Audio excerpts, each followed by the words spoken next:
ಅವ್ರು ಇನ್ ಟೈಮಿಗೆ ಬಂದ್ರೆ ಸರ್ ನಾವೇ ವೇಟಿಂಗ್.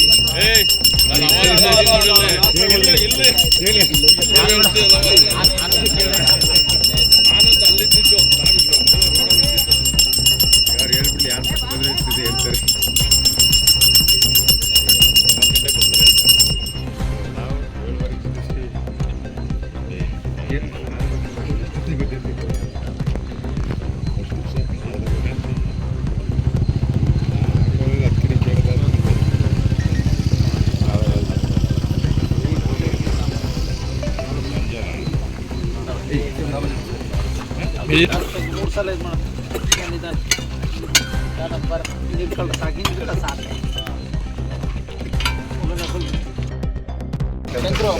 ಸಾಕು ಮುಂದಕ್ಕೆ ಹತ್ತಿರದಿಂದ ಈ ಕಡೆ ಅಡಗೂರು ಹೋಗ್ತಕ್ಕಂಥ ಒಂದು ರಸ್ತೆ ವ್ಯಾಪ್ತಿಯಲ್ಲಿ ಸುಮಾರು 80-90 ಲಕ್ಷ ರೂಪಾಯಿ ವೆಚ್ಚದಲ್ಲಿ ಸಮಾಜ ಕಲ್ಯಾಣ ಇಲಾಖೆಯ ವತಿಯಿಂದ ಇವತ್ತು ಕಾಂಕ್ರೀಟ್ ರಸ್ತೆಗೆ ಬುದ್ಧಿ ಪೂಜೆ ನೆರವೇರಿಸಿದ್ದೇವೆ. ಈ ಸಂದರ್ಭದಲ್ಲಿ ಮುಖಂಡರಾದಂಥ ಮುಗಣ್ಣವರು, ಆನಂದ್, ಶಂಕರ್ ಅವರು, ವೆಂಕಟೇಶನ್ ಅವರು, ಗುರುಗಾರರು, ಸಂತೋಷ್ ಇದ್ದಾರೆ.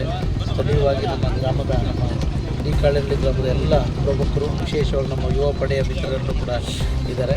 ಏಕೆಂದರೆ ಇವತ್ತು ನಗರದ ಹತ್ತಿರದಲ್ಲಿರ್ತಕ್ಕಂಥ ಡಿ ಕಾಳಹಳ್ಳಿಗೆ ಮೂಲಭೂತ ಸೌಕರ್ಯಗಳನ್ನು ಒದಗಿಸುವಂಥ ಒಂದು ಹಿನ್ನೆಲೆಯಲ್ಲಿ ಇದೊಂದು ಅವಕಾಶವನ್ನು ನಾವು ಇವತ್ತು ವಿಶೇಷವಾಗಿ ಕಲ್ಪಿಸಿಕೊಟ್ಟಿದ್ದೀವಿ.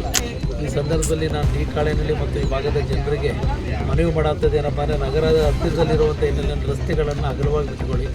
ಚಿಕ್ಕದಾಗಿ ನೀವು ಇಟ್ಕೊಳ್ಳೋದ್ರಿಂದ ನಿಮಗೆ ಮುಂದೆ ನಿಮ್ಮ ಭೂಮಿಯ ಮೌಲ್ಯನೂ ಕೂಡ ಕಡಿಮೆ ಆಗ್ತದೆ. ಅಗಲ ರಸ್ತೆ ಇದ್ದರೆ ಭೂಮಿಯ ಮೌಲ್ಯ ಹೆಚ್ಚಾಗ್ತದೆ.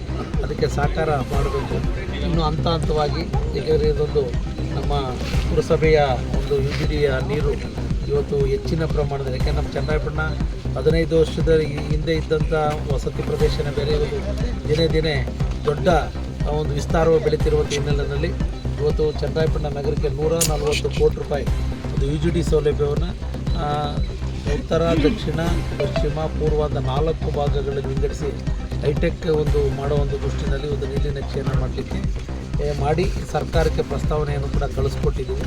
ಆ ಹಿನ್ನೆಲೆ ಅದನ್ನು ಕೂಡ ಮುಂದುವರೆಗೆ ಸರ್ಕಾರದ ವತಿಯಿಂದ ಪ್ರಯತ್ನವನ್ನು ಮಾಡ್ತಾ ಇದ್ದೀವಿ ಅಂತಕ್ಕಂಥ ಮಾತನ್ನು ಕೂಡ ನಾವು ಈ ಸಂದರ್ಭದಲ್ಲಿ ಗ್ರಾಮೀಣ ಅಭಿವೃದ್ಧಿಗೆ ಅನುದಾನದ ಲಭ್ಯತೆ ಕೊರತೆ ಆಗ್ತಾ ಇದೆ.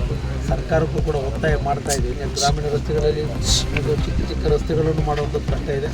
ಡಿ ಕಾಳಹಳ್ಳಿ ನಮ್ಮ ಸಮುದಾಯ ಭವನದ ಮುಂದಕ್ಕೆ ಅದೊಂದು ರಸ್ತೆ ಮಾಡಬೇಕಾಗಿದೆ. ತುಂಬ ಅಲ್ಲಿ ಮಳೆಗಾಲದಲ್ಲಿ ಭಾರಿ ಅದು ಏನಾದರೂ ಮಾಡಿ ಒಂದು 200 ಮೀಟರ್ನಾರು ಕೂಡ ಆ ರಸ್ತೆನ ಅಭಿವೃದ್ಧಿಪಡಿಸ್ತಕ್ಕಂಥದ್ದಕ್ಕೆ ಕಾಂಕ್ರೀಟ್ ರಸ್ತೆಗೆ ಅವಕಾಶವನ್ನು ಕೂಡ ಮಾಡಿಸ್ಕೊಡ್ತೀನಿ ಅಂತಕ್ಕಂಥ ಮಾತನ್ನು ಕೂಡ ಈ ಸಂದರ್ಭದಲ್ಲಿ ಹೇಳಿ, ಈ ಒಂದು ರಸ್ತೆ ಪುನಃ ನಿರ್ಮಾಣ ಆಗಲಿ. ಅಲ್ಲಿಂದ ಮುಂದಕ್ಕೆ ಇವತ್ತು ನಮ್ಮ ನಟೇಶ್ ಮನೆ ಏನಿದೆ ಅಲ್ಲಿಂದ ಮುಂದಕ್ಕೆ ಅಡಗೂರು ಸರ್ಕಲ್ ತನಕ ಕೂಡ ಕಾಂಕ್ರೀಟ್ ರೋಡ್ ಆಗಲೇಬೇಕಾಗಿದೆ. ಬೇರೆ ಅನುದಾನದ ಲಭ್ಯತೆ ನೋಡ್ತಾ ಇದ್ದೀನಿ.